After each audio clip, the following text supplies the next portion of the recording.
1절로 11절까지 말씀입니다. 신명기 26장 1절부터 11절까지 말씀 보겠습니다.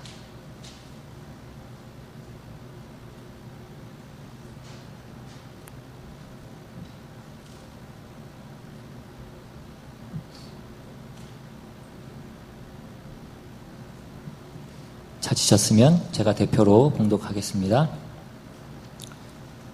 내 하나님 여호와께서 내게 기업으로 주어 차지하게 하실 땅에 네가 들어가서 거기에 거주할 때에 내 하나님 여호와께서 내게 주신 땅에서 그 토지의 모든 소산의 만물을 거둔 후에 그것을 가져다가 광주리에 담고 내 하나님 여호와께서 그의 이름을 두시려고 택하신 곳으로 그것을 가지고 가서 그때의 제사장에게 나아가 그에게 이르기를 내가 오늘 당신의 하나님 여호와께 아뢰나이다. 내가 여호와께서 우리에게 주시겠다고 우리 조상들에게 맹세하신 땅에 이르렀나이다 할 것이요.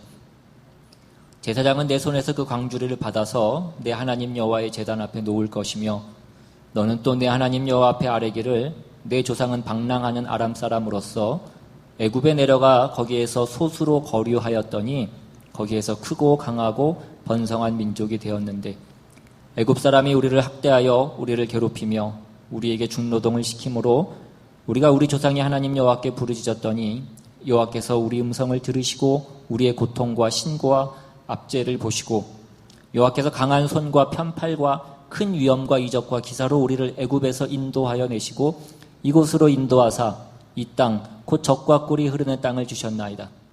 여호와여 이제 내가 주께서 내게 주신 토지 소산의 만물을 가져왔나이다 하고 너는 그것을 내 하나님 여호와 앞에 두고 내 하나님 여호와 앞에 경배할 것이며 내 하나님 여호와께서 너와 내 집에 주신 모든 복으로 말미암아 너는 레위인과 너희 가운데에 거류하는 객과 함께 즐거워할지니라.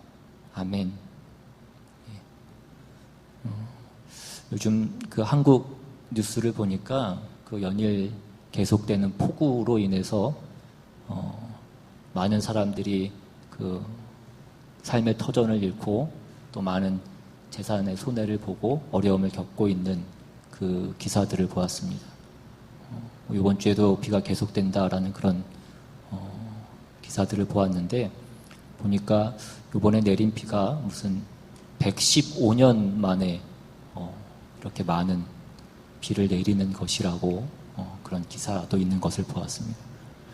네, 보니까 이러한 일들이 비단 우리나라에만 있는 것이 아니고 그 옆에 일본에도 홍수가 있고 호주에도 아마 많은 비로 인해서 홍수가 있었고 또 우리가 있는 이 미국에서도 보면 동부에도 또 켄터키에도 아마 많은 비로 인해서 홍수를 겪었던 것으로 이렇게 얼마 전에 기사가 있었던 것을 봤고 또 지난주엔가에는 무슨 데스밸리에 비가 와서 370몇 미리 1년 강수량의 75%가 하루에 내렸다라고 그렇게 얘기를 하면서 그게 1000년에 한 번 발생할 수 있는 일이 일어난 거라고 그렇게 되어 있는 기사를 보았습니다.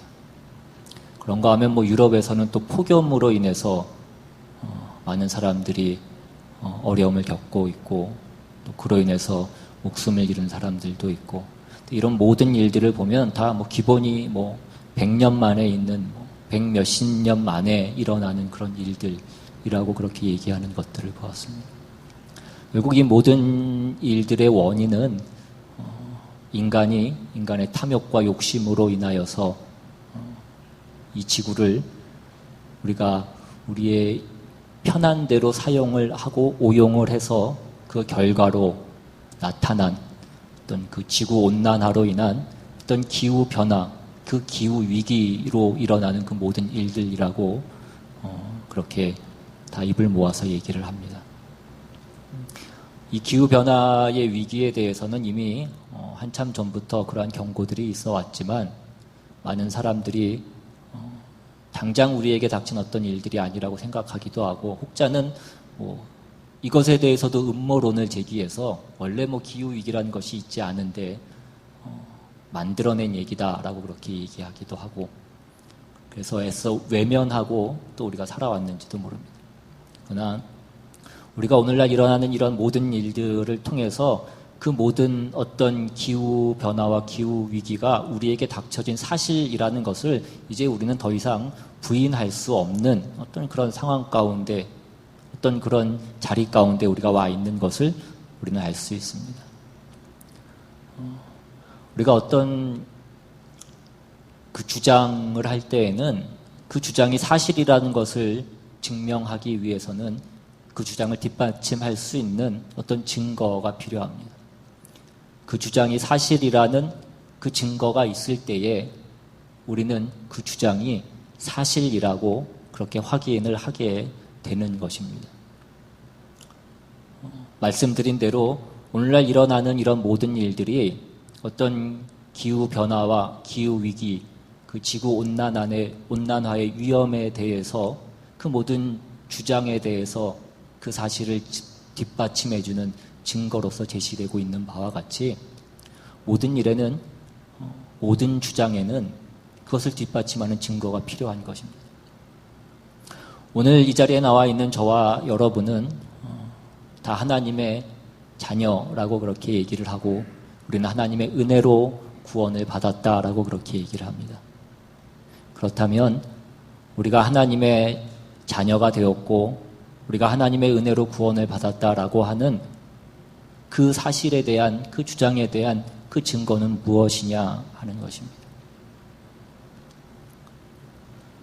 오늘 본문에 보시면 이제 이스라엘 백성들이 그 하나님의 약속하신 그 가나안 땅에 들어가게 될 것인데, 너희가 그 땅에 들어가면 그 땅에서 그 땅의 토지의 소산을 수확하게 될 것이고, 그것을 수확하면 그것을 하나님 앞에 가지고 나와서 그것을 예물로 드리는 것에 대한 어떤 가르침의 말씀을 주고 있습니다. 지금 우리의 식으로 이것을 이해를 하자라고 한다면 우리가 추수감사절을 지내는 것과 같은 어떤 그런 맥락의 어떤 그런 말씀입니다. 이제 이스라엘 백성들이 가나안 땅에 들어가면 그 땅에서 그 땅의 토지 소산을 얻게 될 것이고, 그 수확한 만물, 그러니까 그 수확한 첫 열매를 이제 하나님 앞에 가지고 나아가야 되는 것입니다. 그리고 그 첫 열매를 하나님의 앞에 가지고 나온 그 예배자는 하나님 앞에 이제 신앙 고백을 하게 되는데, 어떤 신앙 고백을 하냐면 오늘 본문 3절을 보시면 내가 여호와께서 우리에게 주시겠다고 우리 조상들에게 맹세하신 땅에 이르렀나이다 라고 그렇게 고백합니다. 그러니까 내가, 하나님이 우리에게 약속하신 그 땅에 내가 이제 들어왔습니다. 내가 이제 그 땅에 있습니다 라는 그 고백을 하는 것입니다.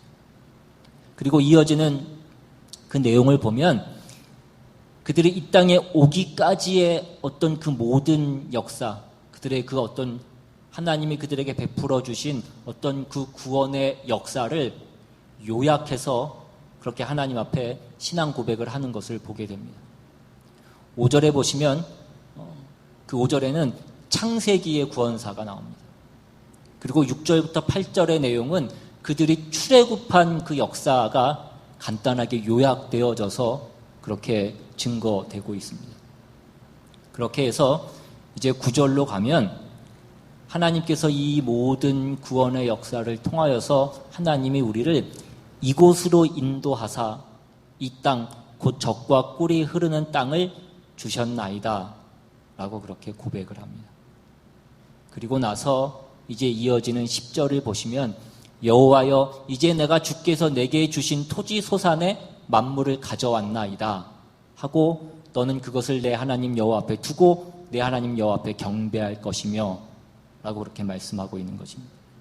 그러니까 지금 이스라엘 백성들이 그 땅에 들어가서 그 토지의 수확물을 가지고 하나님 앞에 나아가서 하나님 앞에 그것을 드리고 하나님께 경배를 하는 것은 뭐냐면 하나님의 은혜를 베풀어 주셔서 우리가 이 모든 수확물을 거뒀습니다에 대한 어떤 그 감사를 하나님 앞에 드리려고 지금 이것을 하고 있는 것이 아니라 하나님께서 우리를 구원하셔서 이 땅에 이르게 하셨다라는 그 모든 어떤 절정과 어떤 그 증거로서 지금 이 토지의 수확물을 하나님 앞에 드리고 있는 것이다 이것입니다.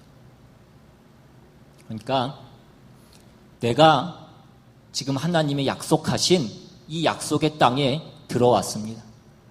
그리고 내가 이 약속의 땅에 들어와 있는 것은 하나님께서 은혜를 베풀어 주셔서 하나님이 인도하여 주셔서 내가 이 땅에 들어왔습니다. 라는 것의 어떤 표로서 증거로서 그들이 그 땅의 수확물을 하나님 앞에 드리는 것입니다. 우리가 지난 시간에 아말렉 사건에 대한 그 말씀을 우리가 살펴보았습니다. 우리가 그 말씀을 살펴볼 때에 우리가 아말렉을 어디에서 만난다라고 그렇게 말씀을 드렸습니까? 이스라엘 백성이 이제 애굽을 나오면 만나는 것이 아말렉인 것입니다. 그러니까 바꿔서 얘기하면 애굽에 있을 때는 안 만나는 것이 아말렉이라고 얘기했습니다. 애굽을 나와야지 만나는 족속이 아말렉 족속이고 그들이 가나안 땅에 들어가기 직전에도 그들을 괴롭혔던 것이 아말렉 족속이었습니다.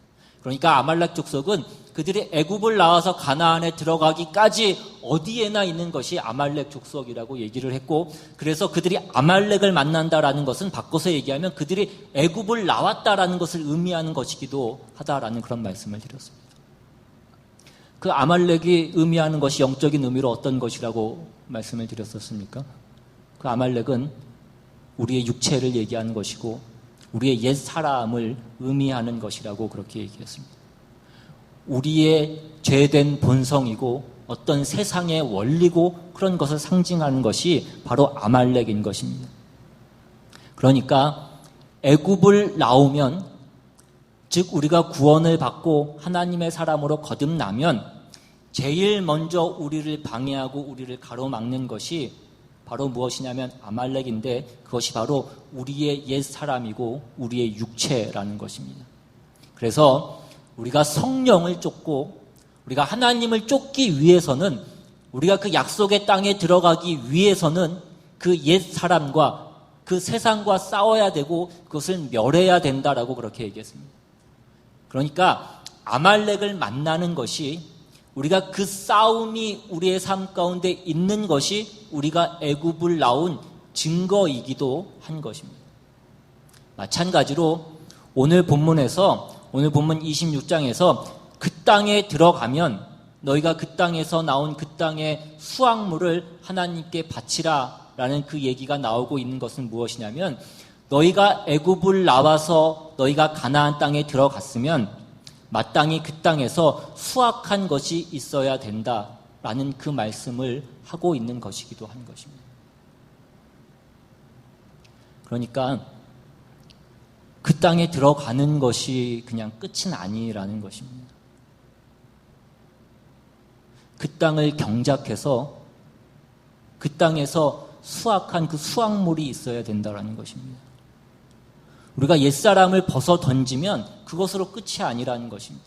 우리가 옛사람을 벗어 던졌으면 우리가 새 사람을 입어야 되는 것이고 그 성령을 쫓는 우리의 삶이 있어야 되는 것입니다.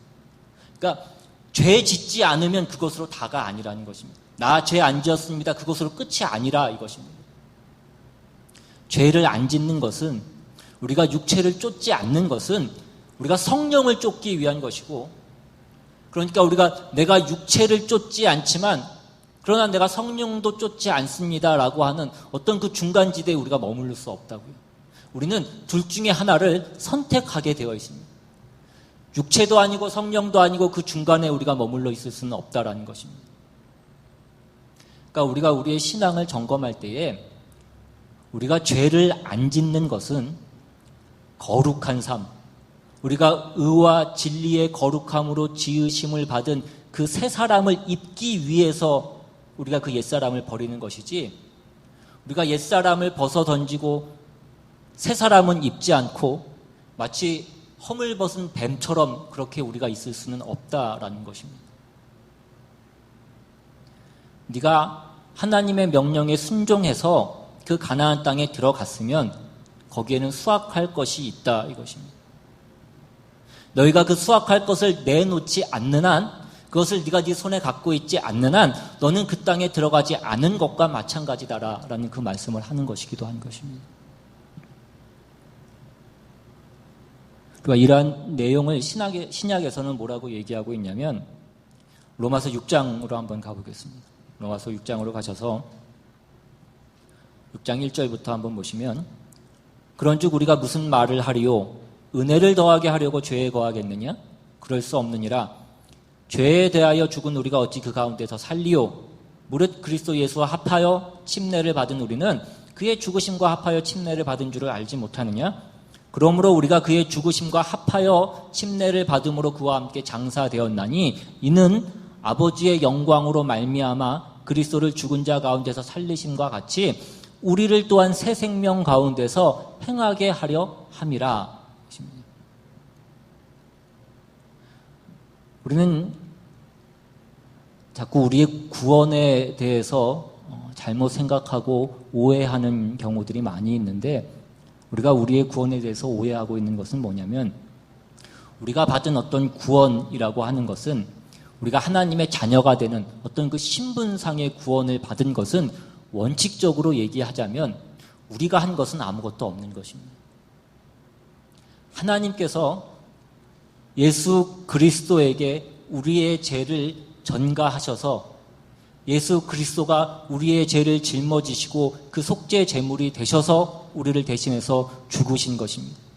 그 제물이 되어서 예수님께서 돌아가신 것입니다. 언제 주님께서 그 일을 하신 것입니까? 우리가 죄인 되었을 때, 우리가 하나님이 누군지도 몰랐고 우리가 그 구원이 필요한 줄도 몰랐고 내가 하나님께 우리를 구원시켜 달라고 기도하지도 않고 구하지도 않았던 그때에 하나님께서 예수 그리스도를 십자가에 못 박으셔서 우리를 구원하셨다라는 것입니다. 그래서 우리는 예수 그리스도의 십자가 안에서 이미 구원을 얻은 것입니다. 물론 각 사람이 그 사람의 인생 가운데에서 그 구원을 받는 그 경험과 어떤 그 감격과 어떤 그 체험과 어떤 그 내용들을 그의 삶 가운데 그가 경험하는 때가 있을 것입니다. 그러나 우리가 원칙적으로 얘기하자면 우리가 예수 그리스도의 십자가 안에서 우리는 이미 구원을 받은 것입니다. 그런데 우리가 오해하는 것은 뭐냐면, 그래서 주님께서 우리를 주님의 은혜로 우리를 구원해 주셨다라고 한다면 나는 아무것도 하지 않았고 나는 가만히 있었는데에도 하나님께서 나를 구원해 주셨다라고 한다면 내가 열심을 낼 필요가 무엇이 있느냐라는 것입니다.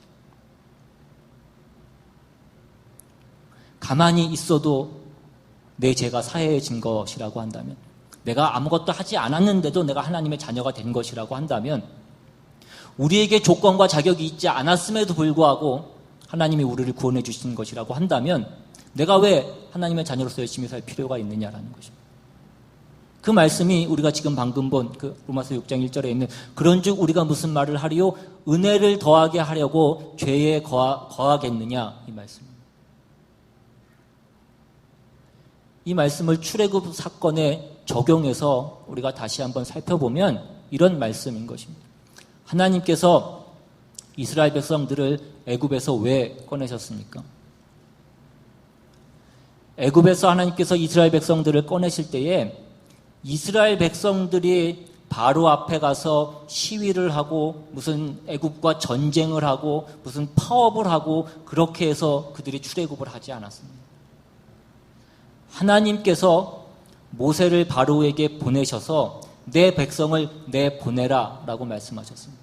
그가 말을 듣지 않자 10번이나 바로를 치셔서 마지막에는 그 장자를 치시는 그 재앙을 그들에게 베푸셔서 어쩔 수 없이 바로가 이스라엘 백성들을 내어 보낸 것입니다.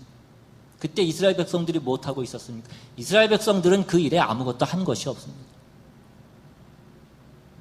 하나님이 모세를 보내시고 하나님이 바로를 치셔서 이스라엘 백성을 그 애굽에서 꺼내신 것입니다. 이스라엘이 무엇을 해서 그것을 얻은 것이 아니라 이것입니다. 거저 얻은 것이고 은혜로 얻은 것이고 공짜로 얻은 것입니다. 그러면 우리가 거저 얻은 것이니까, 내가 한 것이 없이, 내가 투자한 것이 없이, 노력한 것이 없이 내가 얻은 것이니까, 내가 여차하면, 내가 광야 생활이 힘들면 내가 그 땅으로 다시 돌아가야 되겠다, 그렇게 할 수 있느냐라는 것입니다. 여러분, 그럴 수는 없는 것입니다. 하나님께서 이스라엘 백성들을 애굽에서 꺼내신 이유는, 그 목적은 한 가지밖에 없었습니다. 그것이 무엇입니까? 그들을 애굽에서 꺼내셔서 가나안 땅에 인도하기 위해서, 그들을 가나안 땅에 집어넣기 위해서 이스라엘 백성들을 그 땅에서 꺼내신 것입니다. 그러니까 우리가 좀 전에 본 그 로마서 말씀대로, 그 로마서 6장 4절에 있는 말씀대로, 그러므로 우리가 그의 죽으심과 합하여 침례를 받음으로 그와 함께 장사되었나니 이는 아버지의 영광으로 말미암아 그리스도를 죽은 자 가운데서 살리심과 같이 우리로 또한 새 생명 가운데서 행하게 하려 함이라, 이것입니다. 하나님이 우리를 죄와 사망의 자리에서 꺼내주셨습니다. 우리가 하나님의 백성이 되었습니다. 그래서 뭐 하라고 말씀하는 것입니까? 세상 가운데에서 행하라, 이것입니다. 하나님의 사람답게 새 생명을 입은 자답게 살라, 이것입니다. 하나님의 자녀로서의 그 삶과 그 존재로서의 어떤 충만함을 우리의 삶 가운데 드러내고 나타내라, 이것입니다. 구원이란 우리가 마치 거지처럼 살고 있었는데 어떤 귀인이 나타나서 우리를 데려다가 우리의 더러운 옷을 다 벗기고 우리를 목욕시키고 그래서 깨끗한 옷을, 새 옷을 입혀주는 것과 같습니다. 어떻게 하려고? 좋은 데 데려가려고. 그런데 이 그지가 자기가 생각하기를 나를 데려다가 이렇게 더러운 옷을 다 벗기고 목욕시켜주고 깨끗한 옷 입혀줬으니까, 이 모든 것을 그냥 줬으니까 내가 또 나가서 그 흙밭에 뒹굴고 그 더러운 데 뒹굴고 그러면 또 데려다가 갈아입히고 깨끗게 하고 목욕시키고 새 옷을 입혀주고, 이것만 반복하는 것이 구원이지 않다, 이것입니다. 근데 우리는 자꾸 구원이라고 하는 것을 이렇게 오해할 때가 있더라는 것입니다. 우리가 죄에서 나오고 이제 죄와 사망의 자리에서 나오고 이제는 우리가 벌받지 않는다. 그것이 다가 아니라 구원받은 자로서의 의와 진리의 거룩함으로 지으심을 받은 그 새 사람을 입는 자의 어떤 그 충만한 목표가 우리에게 있다라는 것입니다. 그 거룩한 땅에서의, 그 약속의 땅에서의, 그 젖과 꿀이 흐르는 땅에서의 어떤 수확들이 있어야 된다고. 로마서 6장을 계속해서 보시면 5절부터 만일 우리가 그의 죽으심과 같은 모양으로 연합한 자가 되었으면 또한 그의 부활과 같은 모양으로 연합한 자도 되리라. 우리가 알거니와 우리의 옛사람이 예수와 함께 십자가에 못 박힌 것은 죄의 몸이 죽어 다시는 우리가 죄에게 종노릇하지 아니하려 함이니 이는 죽은 자가 죄에서 벗어나 의롭다 하심을 얻었음이라. 만일 우리가 그리스도와 함께 죽었으면 또한 그와 함께 살 줄을 믿노니 이는 그리스도께서 죽은 자 가운데서 살아나셨음에 다시 죽지 아니하시고 사망이 다시 그를 주장하지 못할 줄을 알미로라. 그가 죽으심은 죄에 대하여 단번에 죽으심이요 그가 살아계심은 하나님께 대하여 살아계심이니 이와 같이 너희도 너희 자신을 죄에 대하여는 죽은 자요 그리스도 예수 안에서 하나님께 대하여는 살아있는 자로 여길지어다. 그러므로 너희는 죄가 너희 죽을 몸을 지배하지 못하게 하여 몸의 사욕에 순종하지 말고 또한 너희 지체를 불의의 무기로 죄에게 내주지 말고 오직 너희 자신을 죽은 자 가운데서 다시 살아난 자같이 하나님께 드리며 너희 지체를 의의 무기로 하나님께 드리라. 죄가 너희를 주장하지 못하리니 이는 너희가 법 아래에 있지 아니하고 은혜 아래에 있음이라. 너희가 이제는 너희 몸을 죄에게 드리지 말고 하나님께 드리라, 이것입니다. 하나님께 의의 무기로 드리고 그 의의 열매를 맺으라, 이것입니다. 너희가 가나안 땅에 들어갔으면 그 땅의 열매를 맺으라, 이것입니다. 여러분이 예수를 믿고 구원을 받으셨습니까? 그러면 우리는 더 이상 죄와 사망의 자리에 있지 않습니다. 우리는 죄의 노예에서 벗어난 것입니다. 우리는 더 이상 죄의 노예가 아니고 사망의 노예가 아니기 때문에 우리는 이제 죄를 거부할 수 있습니다. 그러면 이제 우리 보고 뭐 하라고 말씀하고 있는 것입니까? 의의 열매를 맺으라, 이것입니다. 하나님의 자녀답게 사는 하나님의 백성다운 그 삶을 살라, 이것입니다. 에베소서 4장 13절에는 이것을 뭐라고 말씀하냐면 우리가 다 하나님의 아들을 믿는 것과 아는 것에 하나가 되어 온전한 사람을 이루어 그리스도의 장성한 분량이 충만한 데까지 이르리니 이것입니다. 자라야 되고 충만해져야 된다 이것입니다. 우리가 죄 안 짓고 죄의 노예가 아니고 우리가 이제는 벌 안 받고 그것이 다가 아니라 이것입니다. 우리가 애굽에 있을 때에 그 바로의 밑에 그 종의 자리인 노예의 신분에 있을 때에는 가장 시급한 것이 그 애굽에서 나오는 것입니다. 그러나 거기서 나왔으면 우리가 어디로 가야 되는 것이냐면 약속의 땅, 그 젖과 꿀이 흐르는 땅으로 우리가 이제 가야 되는 것입니다. 거기서 내 기업을 갖고 거기서 그 땅을 경작해서 우리가 열매를 맺어야 된다라는 것입니다. 어떤 열매를 맺어야? 의의 열매를 맺으라 이것입니다. 하나님의 사람으로서의 그 열매들을 맺으라라는 것입니다. 의와 진리의 거룩함으로 지으심을 받은 그 새 사람다운 그 행함이 너희 삶 가운데 있으라 이것입니다. 그 모든 성경 가운데 나오는 말씀들처럼 너희가 온유하고 절제하고 인내하고 겸손하고 희생하고 사랑하고 어떤 그런 지혜가 있고 덕이 있고 어떤 충만한 어떤 그 온전한 성품과 인격으로 나아가는 그 모습이 너희 가운데 있어야 된다는 것입니다. 이러한 것들이 말하자면 하나님께서 베푸신 그 구원의 자리에 서 있는 자가 맺어야 될 그 마땅한 열매들이고 그 열매들이 있어야지만 우리가 그 자리에 서 있다라는 것을 우리가 증거할 수 있다라는 것입니다.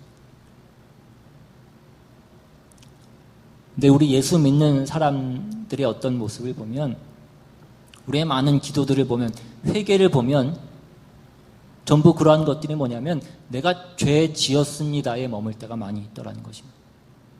내가 어떤 종교적인 행위 몇 가지를 하지 못했습니다가 우리의 회개의 전부일 때가 많더라는 것입니다. 내가 지난 한 주간 동안 기도하지 못했습니다. 내가 말씀 보지 못했습니다. 우리가 하나님의 사람으로서의 사는 어떤 우리의 삶의 진전에 대한 것들은 어떤 그런 것에 대한 우리의 관심과 어떤 그런 회개와 돌아봄은 많이 있지 않더라는 것입니다.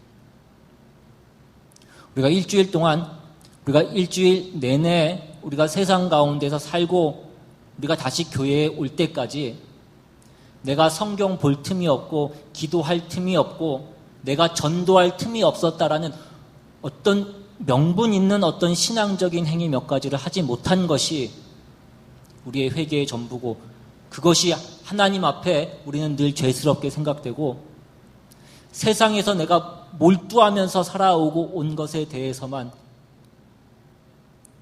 우리가 그것이 너무나 하나님 앞에 부끄럽고 죄스럽게 생각할 때가 많이 있다는 것입니다.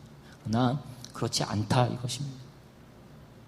여러분 산다는 것이 여러분 늘 삶을 사셔서 아시겠지만 그렇게 간단하지 않고 우리의 신앙생활이라는 것이 그렇게 간단하지 않습니다. 그렇게 자로 잰 듯이 이분법적으로 흑백으로 그렇게 나눌 수 없습니다. 이건 하나님의 일이고 이건 성스러운 일이고 이건 세속적인 일이라고 그렇게 우리가 함부로 나눌 수 없다는 것입니다. 신앙생활이라고 하는 것은 조금 전에도 말씀드린 바와 같이 종교적인 어떤 형태의 일을 몇 가지 하는 것이 아니라는 것입니다. 근데 우리는 자꾸 그러한 것들만 하나님의 일이고 성스러운 일이고 그 외의 것들은 어떤 세속적인 일이고 그러한 것들로 우리가 구분을 할 때가 너무나 많이 있더라는 것입니다.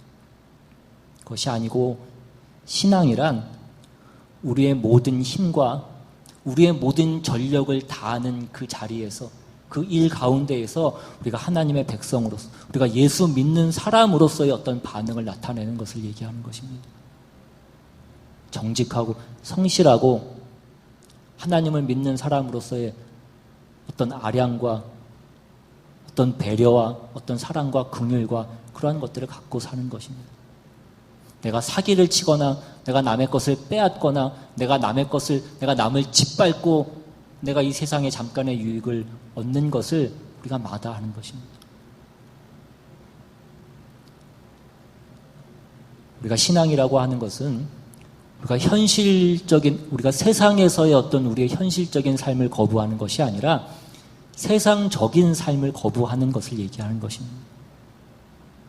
그러니까 신앙생활이라고 하는 것은 단순히 이 세상 가운데에서, 이 세속적인 삶 가운데에서 어떤 종교적인 모습을 나타내는 어떤 그 시간을 늘려가는 그것을 신앙생활이라고 하지 않는다라는 것입니다. 여러분이 여러분의 직장에서, 여러분의 일터에서, 또 여러분이 일을 시작하기 전에 아침에 성경 몇 장 보고 기도하시고 하시는 것은 잘하시는 것입니다. 여러분 다 그렇게 하시기를 권면을 드립니다. 그러나 우리가 그렇게 하는 것은 하나님께서 내게 요구하시는 것이 무엇이고 내가 그것을 알아서 내가 그 일들을 행하기 위한 어떤 하나님으로부터 도움을 구하기 위해서 우리가 기도하고 말씀을 보는 것이지, 우리가 그 일로 내가 해야 되는 일을 대신해서는 안 된다라는 것입니다. 뭘로 여러분의 신앙이 증명되어야 되냐면, 여러분이 여러분의 일터에서, 여러분의 삶의 현장에서 내가 하나님을 의지하면서 살고 내가 세상을 의지하면서 살지 않는다라는 것을 나타낼 수 있어야 된다라는 것입니다. 내가 다른 사람을 무시하고 다른 사람을 딛고 내가 일어서는 그 삶을 살지 않는다라는 것을 내가 있는 그 삶의 현장에서 나타내면서 살아야 된다라는 것입니다.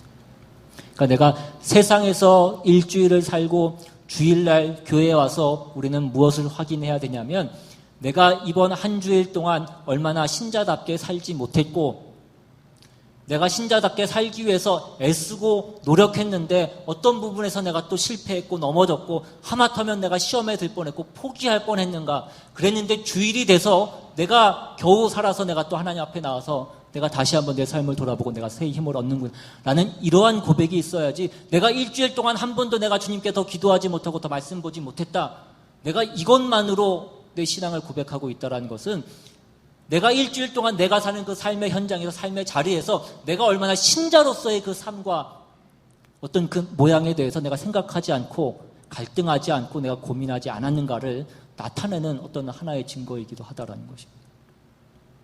여러분 자녀 기르실 때 그냥 자녀들이 잘 자라라고 그냥 기도만 하십니까? 여러분 때로는 악을 써야 될 때가 있고 때로는 소리를 질러야 될 때도 있습니다. 부모가 맨날 자녀들에게 좋은 얼굴만 하고 맨날 웃는 얼굴만 하고 우리가 아이들을 기를 수 없습니다. 우리가 산다라고 한다는 것은 우리가 골방에 들어서 기도만 하는 것으로 그 삶이 이루어지지는 않는다라는 것입니다. 우리는 열심히 사셔야 되고 우리는 최선을 다해서 우리의 삶을 살아야 됩니다. 그러나 그 삶을 사는 가운데 절대로 내가 세상과 타협하지 않겠다라는 어떤 원칙과 그 원리가 우리 삶 가운데 있어야 된다라는 것입니다. 내가 세상의 이익을 얻기 위해서 내가 하나님을 팔아먹지 않겠다라는 것을 우리가 놓치지 않아야 된다라는 것입니다.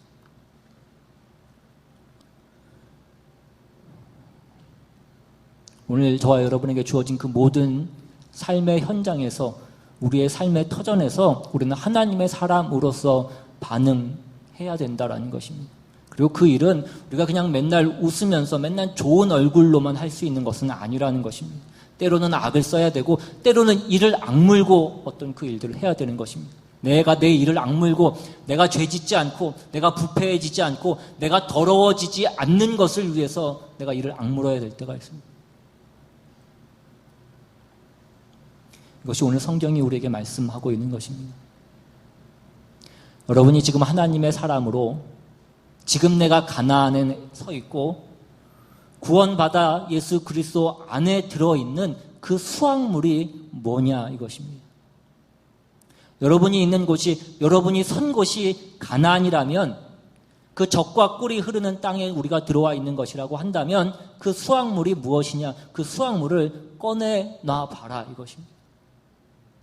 여러분의 삶의 현장에서, 여러분이 하루를 몸담고 있는 그 삶의 터전에서 그 삶의 원리와 그 삶의 내용과 그 삶의 목표 가운데에서 우리의 신자된 그 수확이 무엇이냐 이것입니다. 우리가 하나님께 우리를 의의 무기로 맡겨드린 그 열매가, 그 수확물이 무엇이냐라는 것을 묻고 있는 것입니다. 우리가 그것이 없다면 오늘 우리는 가나안 땅에 들어와 있지 않은 것이다, 이 말씀을 하고 있는 것이기도 합니다. 구원을 못 받았다라는 그 얘기를 하는 것이 아니라 우리가 구원을 받은 것에는, 우리가 구원을 받았으면 그에 합당한 수확이 있어야 된다라는 것을 말씀하고 있는 것입니다. 우리가 하나님께 우리를 의의 종으로, 의의 무기로 하나님께 우리를 드렸으면, 맡겼으면 그에 합당한 열매가 우리에게 있어야 된다라는 것을 말씀하고 있는 것입니다. 로마서 6장을 계속해서 보면 15절부터 그런즉 어찌하리요? 우리가 법 아래에 있지 아니하고 은혜 아래에 있으니 죄를 지으리요? 그럴 수 없느니라. 너희 자신을 종으로 내주어 누구에게 순종하든지 그 순종함을 받는 자의 종이 되는 줄을 너희가 알지 못하느냐? 혹은 죄의 종으로 사망에 이르고 혹은 순종의 종으로 의에 이르느니라. 하나님께 감사하리로다. 너희가 본래 죄의 종이더니 너희에게 전하여 준 바 교훈의 본을 마음으로 순종하여 죄로부터 해방되어 의에게 종이 되었느니라. 너희 육신의 연약함으로 내가 사람의 예대로 말하노니 전에 너희가 너희 지체를 부정과 불법에 내주어 불법에 이른 것 같이 이제는 너희 지체를 의에게 종으로 내주어 거룩함에 이르라. 너희가 죄의 종이 되었을 때에는 의에 대하여 자유로웠느니라. 너희가 그때 무슨 열매를 얻었느냐? 이제는 너희가 그 일을 부끄러워하나니 이는 그 마지막이 사망임이니라. 그러나 이제는 너희가 죄로부터 해방되고 하나님께 종이 되어 거룩함에 이르는 열매를 맺었으니 그 마지막은 영생이라. 우리는 이제 하나님의 종이고 의의 종이라고 말씀합니다. 그러면 우리에게 그 수확물이 있는가, 우리 자신을 살펴보시라 이것입니다. 여러분의 존재와 여러분의 삶의 전 영역에서, 여러분의 그 모든 인생의 여정 가운데에서 여러분이 하시는 그 모든 삶의 반응과 어떤 그 결정과 어떤 그 행동과 어떤 우리의 삶의 목표 가운데에서 하나님의 사람으로서 행하고 있는 어떤 그 모습과 그 수확물들이 있는가, 다시 한번 우리를 점검해 보시라 이것입니다. 우리 삶 가운데에 그 영적 싸움이 있어야 됩니다. 그 영적인 갈등이 있어야 되는 것입니다. 그것을 극복하기 위한 처절한 싸움이 우리 삶 가운데 있어야 된다는 것입니다. 우리가 그 길은 쉽게 갈 수 없는 것이고 우리가 마냥 웃으면서 갈 수 없는 길입니다. 여러분, 농사 짓는 것을 보시면 농부가 봄에 씨 뿌리고 여름 내내 놀다가 가을에 추수할 때가 돼서 그 수확물들을 거두지 않습니다. 아무리 약속의 땅이라고 할지라도, 아무리 젖과 꿀이 흐르는 땅이라고 할지라도 심고 가꿔야 그것을 거둘 수 있는 것입니다. 그 싸움이 있나 그것을 보시라는 것입니다. 심고 가꾸는 싸움이 있는지를 한번 살펴보시라는 것입니다. 그것이 없다면 우리는 아직도 우리에게 주어진 그 구원이 무엇인지를 우리가 잘못 이해하고 있거나 우리가 그것을 오해하고 있거나 아니면 우리가 게으르거나 아니면 외면해서 이스라엘 백성들이 그 땅에 들어가기를 거절하여서 그 광야 생활을 자처했던 것 같이 우리가 그러한 삶을 자처하고 있는 것인지도 모릅니다.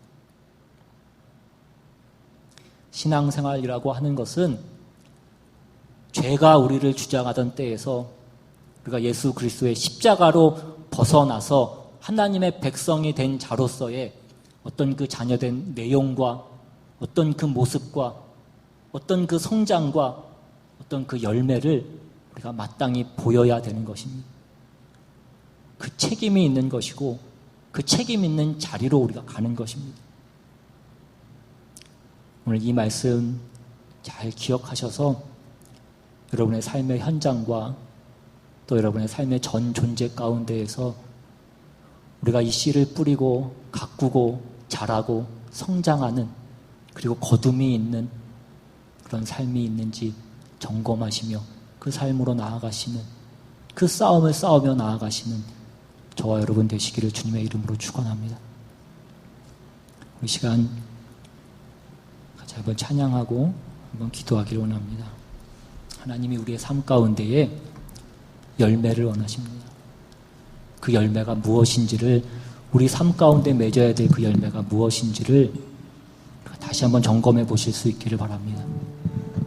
내가 누군가로부터 하나님의 사랑을 전해받아서 우리가 하나님의 자녀가 되었습니다. 우리 삶 가운데 우리 또한 그 열매를 맺어서 우리가 누군가에게 그 사랑을 전하고 그 하나님의 은혜를 전하고 그 하나님의 모든 배려와 그 하나님의 모든 사랑하심을 전해야 될 그 책임이 있는 자리에 우리가 서는 것입니다. 오늘 내 삶 가운데 그 열매가 있는지, 내가 그 열매를 맺기 위한 싸움이 있는지, 내가 그 씨앗을 심고 가꾸는 것이 있는지 다시 한번 잘 우리의 삶을 살펴보실 수 있기를 바랍니다. 시간 같이 찬양합니다.